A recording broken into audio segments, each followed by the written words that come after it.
ضرورت سے زیادہ تیز سمجھنے لگے وہ سب سے زیادہ دھوکا کھاتا ہے.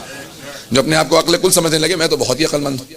ایک بہت بڑی مصیبت یہ ہے، مرحوم آیت اللہ جواد تبریزی کہا کرتے تھے، وہ کہتے تھے کہ ہمیں سب سے بڑی مصیبت یہ ہے کہ اپنے متعلق حسن ظن ہے، دوسروں سے متعلق سوء ظن ہے. ہر آدمی کو اپنی عقل زیادہ نظر آتی ہے، دوسرے کی دولت زیادہ نظر آتی ہے. میں کہہ گیا ہوں، میں لندن ہی کی سنا رہا ہوں آپ حضرات کو. تو اب وہ ہمیشہ کہا کرتے تھے کہ ہمیشہ عقل اپنی زیادہ نظر آتی ہے. میں بہت عقل مند ہوں. ہر آدمی اپنے سے متعلق یہی سوچتا ہے میں بہت عقل مند ہوں، دوسرے کی دولت زیادہ، میری عقل زیادہ. جبکہ برعکس ہونا چاہیے. انسان ہمیشہ علم، تقوی، عقل اپنے سے متعلق کم سوچے، سوء ظن رکھے، دوسروں سے متعلق حسن ظن رکھے. اگر بات پہنچ رہی ہے، علم، تقوی، عقل ہمیشہ دوسروں کی زیادہ سمجھیں کہ ہر انسان سے استفادہ کروں گا. نہیں پہنچا پا رہا بات کو. میں ہر انسان کے علم سے، عقل سے، تقوی سے استفادہ کروں گا. امیر المومنین فرماتے ہیں جس نے مشورہ نہیں لیا اس نے اپنی بھی عقل ضائع کر دی، اور جس نے مشورہ لیا اس نے دوسرے کی بھی عقل کو استعمال کر لیا. لیکن مشورہ تب لے گا انسان جب دوسرے کی عقل کو کچھ سمجھے گا. اور یہی سمجھتا رہے کہ میں ہی عقل کل ہوں تو کبھی انسان کسی نتیجے پہ نہیں پہنچ سکتا. آئیں ذرا میں ایک اور بات کو پیش کر دوں. علم، تقوی، یہ انسان کی چیزیں کیسے بڑھتی ہیں. مومن کی علامات میں سے میں نے کہا عقل بہت بڑی ہے. جناب سلمان، بہت بڑا نام ہے سلمان فارسی.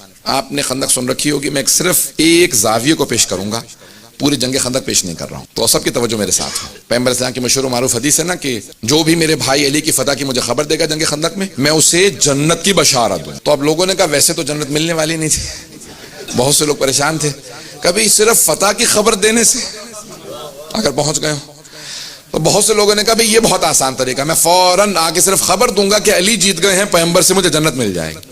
لیکن اس میں اب پیغمبر نے کہا تھا جو سب سے پہلے آ کے خبر دے گا، جو سب سے پہلے آ کے جناب امیر کی فتح کی مجھے خبر دے گا. میں خندق نہیں پیش کر رہا ہوں، مجھے صرف ایک اشارہ کرنا کہ جو سب سے پہلے آ کے مجھے میرے بھائی علی کی فتح کی خبر دے گا اسے جنت کی بشارت دوں گا. جب ہر آدمی کہنے لگا جو سب سے پہلے آئے گا اسے جنت ملنی ہے، تو اس لیے سب سے پہلے پہنچنا ملا کے. تو ایک آدمی نے کہا کہ بھئی میں گھوڑے پہ چلا جاتا ہوں کیونکہ کرائٹیریا ہے سب سے پہلے واپس آنا. اس نے گھوڑا لیا. اس نے کہا نہیں یہ ریگستان ہے. دوسرے نے کہا کہ نہیں میں اونٹ پہ چلا جاتا ہوں. ایک نے کہا مجھے ٹانگوں پہ بہت بھروسہ ہے، میں بہت بھاگا ہوں پہاڑوں پہ، بہت تیز میری جو ہے وہ ٹانگیں بھاگ سکتی ہیں، تو میں پہنچ جاؤں گا. اب سب اپنے اپنے انداز سے، وہاں پہ کوئی لین تو بنے ہوئے نہیں تھے کہ بھئی کس طرح سے دوڑتے ہوئے واپس آنا. ہر آدمی پہنچ رہا ہے، ہر آدمی جا رہا ہے. ایک آدمی کو دیکھا، اس نے کہا بھئی سلمان نہیں آ رہا. کہ سلمان تم نہیں آؤ گے؟ کہا نہیں میں یہیں ٹھیک ہوں. دوسرے نے کہا نہیں بوڑھے ہو چکے ہیں، بھاگ ہی نہیں سکتے. توجہ ہے کہ یہ دوڑ نہیں سکتے ہماری طرح سے، جوان ہونے کی ضرورت ہے. یہ 200 سال سے زیادہ، واقعا کا 200 برس سے سن زیادہ تھا، انہوں نے کہا 200 برس سے زیادہ آدمی یہ کہاں دوڑ بھاگ سکے گا ہماری طرح سے، کہ ان کو یہیں بیٹھا رہنے. تو اب سارے افراد پہنچے، وہاں پہ پہنچ گئے. چاروں طرف سے جناب امیر علیہ السلام کو گھیر رکھا ہے، جنگ ہو رہی ہے. اب دھول اڑ رہا، اور وہاں پہ دھول، گرد و غبار، اور جب آنکھوں میں پڑتا ہے تو ویسے ہی آنسو آنے لگتے ہیں. کچھ لوگوں کو غاروں میں ویسے رونے کی عادت ہے. بڑا عجیب و غریب ایک ماحول بن رہا تھا. سب کے سب افراد مسلسل بس ایک بات پہ کہ جو جناب ختمی مرتبت کو پہلے جناب امیر کی فتح کی خبر دے گا اسے جنت ملے گی. اب تمام افراد نے ایک مرتبہ جب دیکھ لیا نا جناب امیر کی آواز ہے اللہ اکبر، تو بہت تیزی سے سب کے سب دوڑنے لگے. کبھی پہنچو پیغمبر صاحب کے. اب وہاں پہ کوئی دھکا دے رہا ہے، کوئی کسی طرح سے بھی مجھے پہلے پہنچنا ہے. جناب سلمان نے آتا دیکھا، کہا یا رسول خدا آپ کو آپ کے بھائی علی کی فتح مبارک. پیغمبر اسلام نے پلٹ کے کہا سلمان آپ کو جنت مبارک.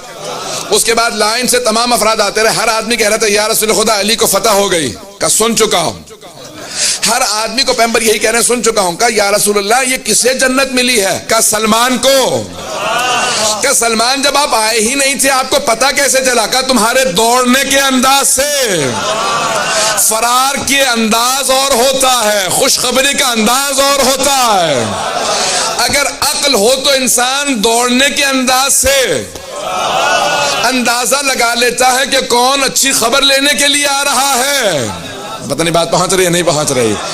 جانے کہ نامی جناب سلمان یہ ہے عقل کے اتنا ملاک قرار دیا ہے حبیب خدا نے، ائمہ علیہ السلام نے، کہ عقل انسان کو با ایمان بناتی ہے، باشعور بناتی ہے، حق و باطل کی تمیز سکھاتی ہے. پتہ نہیں بات پہنچی ہے نہیں پہنچی ہے. جانے کہ نامی ہمارے تمام کے تمام جتنے بھی چیزیں ہیں، اصول کافی کے بھی پہلے چیپٹر کا نام ہے عقل اور علم، اور بحار الانوار کی پوری جلد ہے عقل اور علم پہ.